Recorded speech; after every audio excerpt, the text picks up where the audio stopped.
Bumaba ang presyo ng ibang mga gulay subalit mas marami ang tumaas dahil sa epekto ng maulang panahon dito sa lalawigan ng Benguet. Batay sa detalye na mula sa Department of Agriculture, bumaba ang presyo ng repolyo sa La Trinidad Trading Post na nagkakahalaga ng 15 hanggang 18 pesos kada kilo ang wholesale price. Bahagyaring bumaba ang wholesale price ng sayote na nasa 20 pesos hanggang 22 pesos per kilo.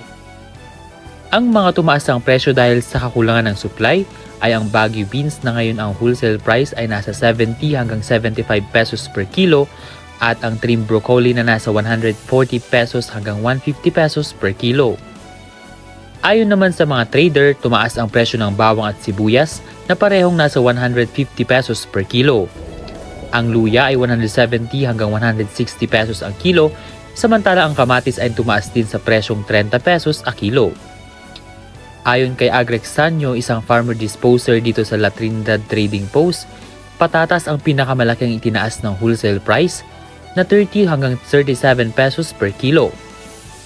Anya ito dahil umano sa kaunti ang supply at nahihirapan din ang mga farmers sa pag-aani gawa ng tuloy-tuloy na pag-ulan. Samantala, pinakamababa naman ang presyo ng wombok o Chinese cabbage na ngayon ay 15 pesos ang kada kilo. Ito ay dahil anya sa pag-ulan kung saan kinakailangang anihin na ang mga leafy vegetables sa malaking posibilidad na madaling masira kapag nababad ng tubig ulan. Patatas po ang tumaas ang presyo ngayon kasi medyo konti na yung supply. Gawa po ng tag-ulan sir, medyo nahihirapan na po yung mga farmer natin mag-harvest ngayong rainy season sir. Sa ngayon, wombok sir, maraming supply ngayon. Gawa ng ulan, pilit na hina-harvest yung mga leafy vegetable ngayon kasi possible na masisira kung mababasa.